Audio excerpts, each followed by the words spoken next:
Goeiedag, good day, fellow South Africans and citizens of the world.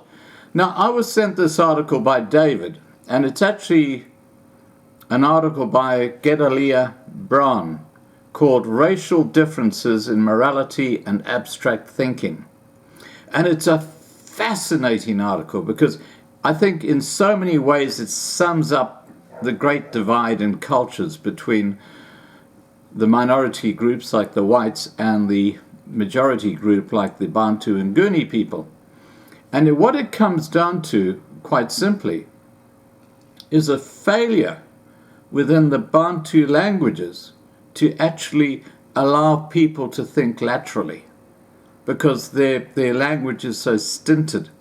Their ability to comprehend morality and the sort of values that are so prevalent in English are completely missing. And if they're missing there, they're not up here. It's obvious, because our language is basically creating our memories and creating the way we think. It's not rocket science. Now, what I'm going to do is I'm going to link the article, the full article, down below this video, because it's a very lengthy article, but it is fascinating, and it might just give you some really interesting answers as to why things are going pear-shaped in South Africa. For example, with the black African languages, there's no ability to think ahead. And that's why, quite clearly, if they're not happy with service delivery, they just go and burn the municipality down, because they don't think ahead and think, well, if I do that, it's going to cause even worse problems. This really makes a lot of sense. Now, I'm just going to read to you extracts from his article, and as I say, I'll link the whole article below this video so you can go and study it for yourself, and I think you'll say, whoa, this is on the money. Okay, as I said, it's called Racial Differences in Morality and Abstract Thinking by Gedaliah Brown. And he says, I am an American who taught philosophy in several African universities from 1976 to 1988, and have lived since that time in South Africa. When I first came to Africa, I knew virtually nothing about the continent or its people, but I began learning quickly. I noticed, for example, that Africans rarely kept promises and saw no need to apologize when they broke them. It was as if they were unaware they had done anything that could call for an apology. Now, I've got to tell you, this article is 10 years old, but the actual concept and the philosophy makes absolute sense today. He goes on to say, it took many years for me to understand why Africans behaved this way, but I think I can now explain this and other behavior that characterizes Africa. I believe that morality requires abstract thinking, as does planning for the future, and that a relative deficiency in abstract thinking may explain away things that are typically African.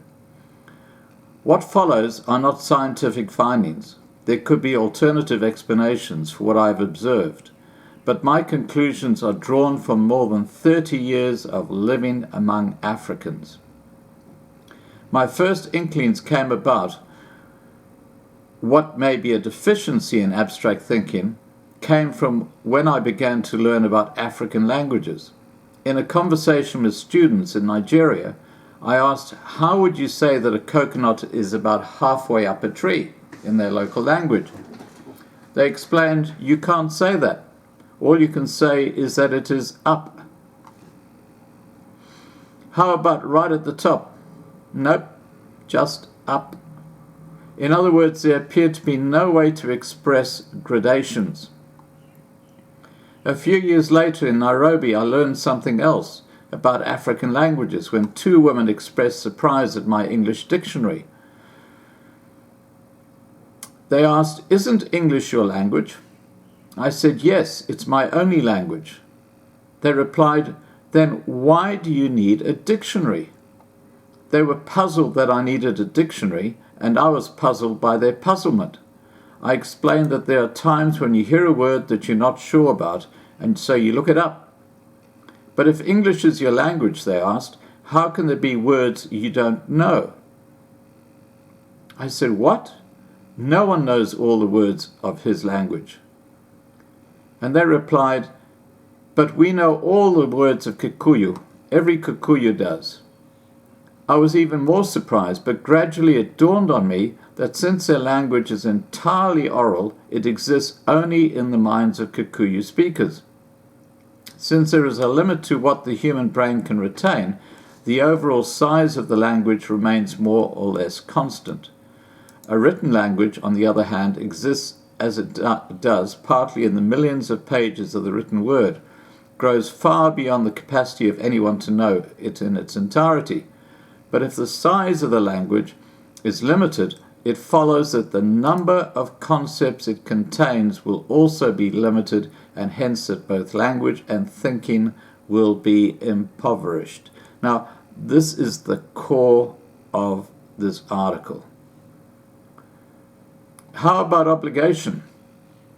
We both had the same dictionary, English-Zulu, Zulu-English Dictionary, published by Witwatersrand University Press in 1958, and looked it up. The Zulu entry meant as if to bind one's feet. That's for the word obligation. He said that was not indigenous but was added by the compilers. But if Zulu don't have the concept of obligation, how could it have the concept of a promise, since a promise is simply the oral undertaking of an obligation? I was interested in this. I said because Africans often fail to keep promises and never apologized, as if it didn't warrant an apology. A light bulb seemed to go off in his mind. Yes, he said. In fact, the Zulu word for promise, isitembiso, is not the correct word. When a black person promises, he means maybe I will and maybe I won't. But, I said, that makes nonsense of promising, the very purpose of which is to bind one to a course of action, when one is not sure he can do something he may say. I will try, but I can't promise. He said he'd heard whites say that and had never understood it until now. As a young Romanian friend so aptly summed it up, when a black person promises, he means, I'll try. The failure to keep promises is therefore not a language problem. It is hard to believe that after living with whites for so long, they would not learn the correct meaning. And it is too much of a coincidence that the same phenomenon is found in Nigeria, Kenya, and Papua New Guinea, where I've also lived. It is also more likely that Africans generally lack the very concept and hence cannot give the word its correct meaning. This would seem to indicate some difference in intellectual capacity.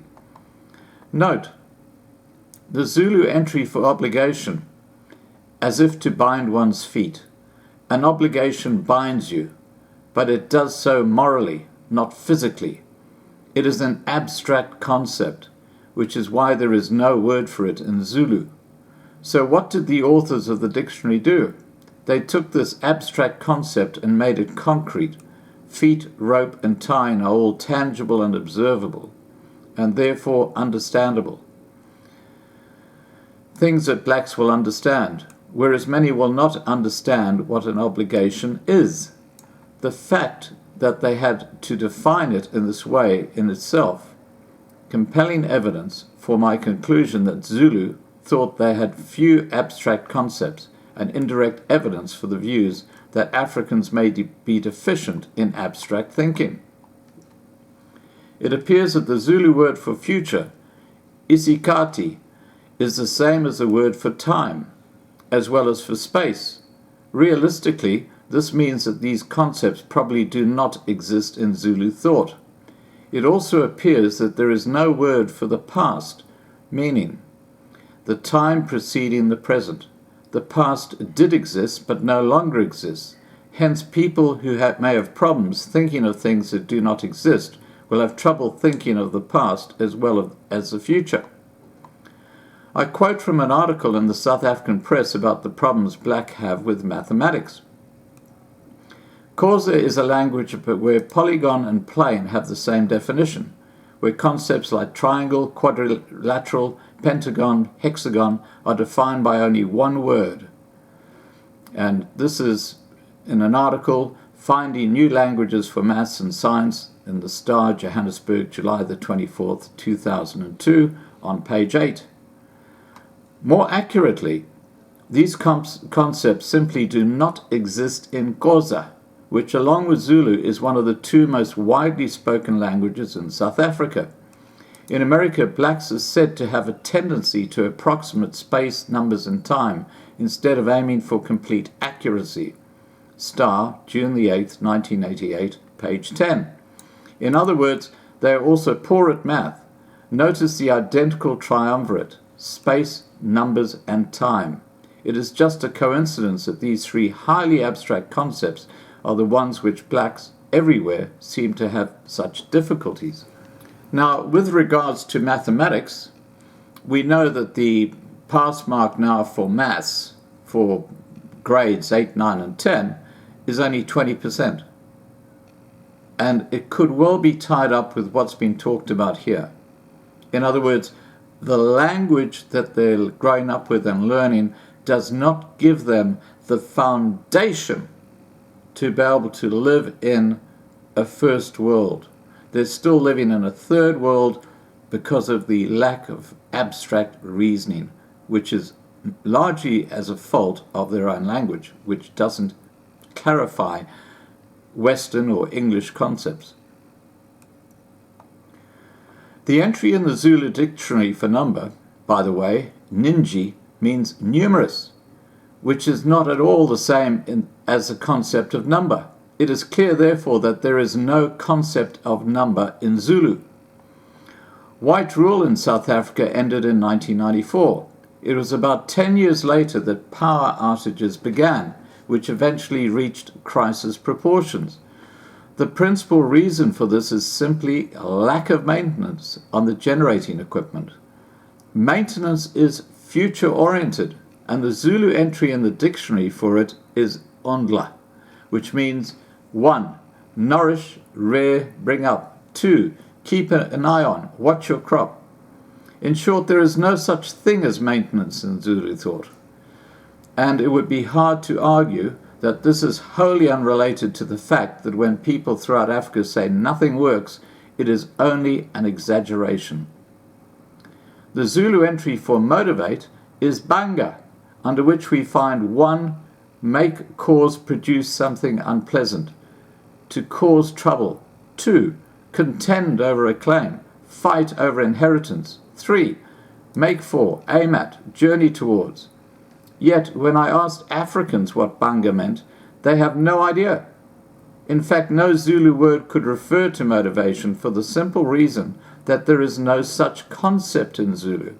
And if there is no such concept, there cannot be a word for it. This helps explain the need to pay blacks to behave as if they are motivated.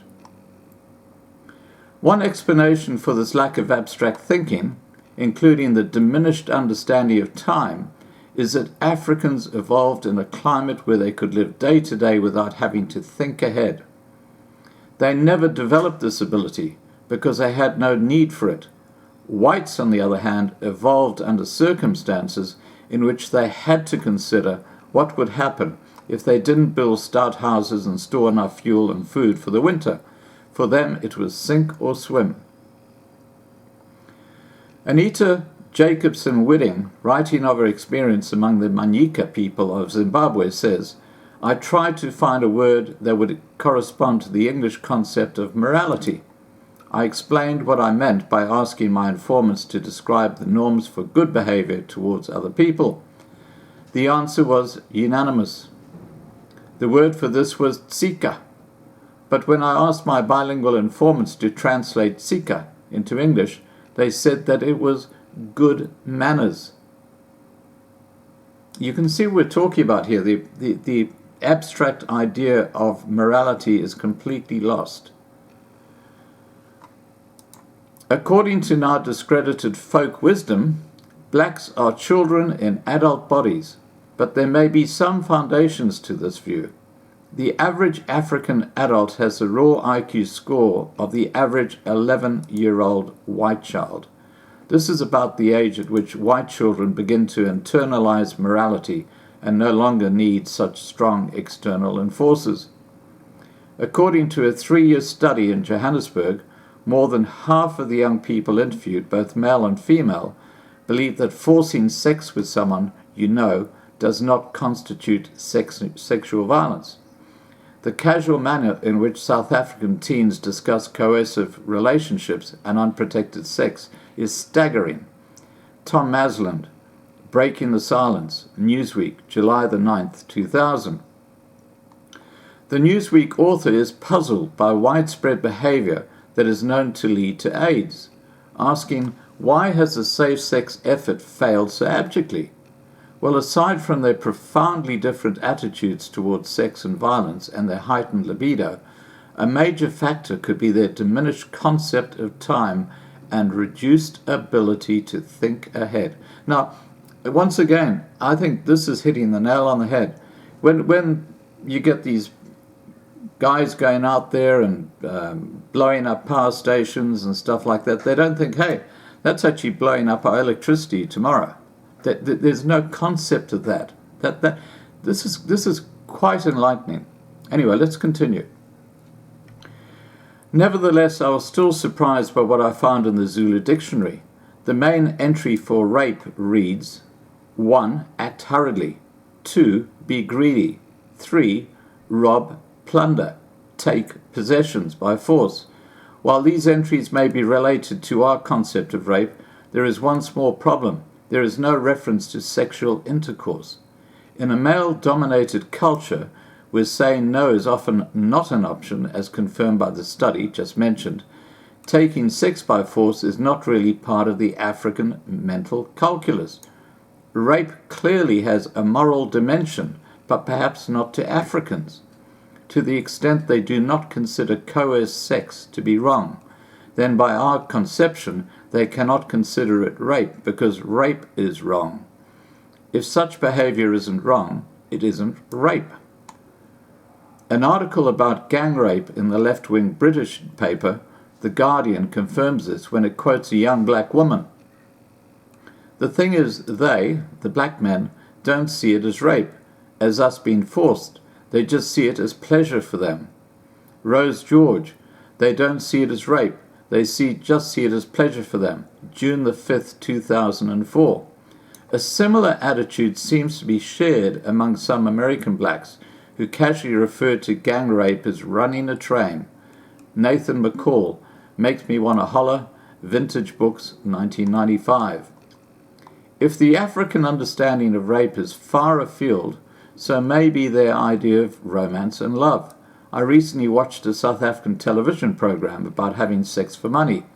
Of the several women in the audience who spoke up, not a single one questioned the morality of this behavior.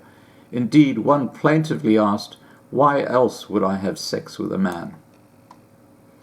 Africans also tend to litter.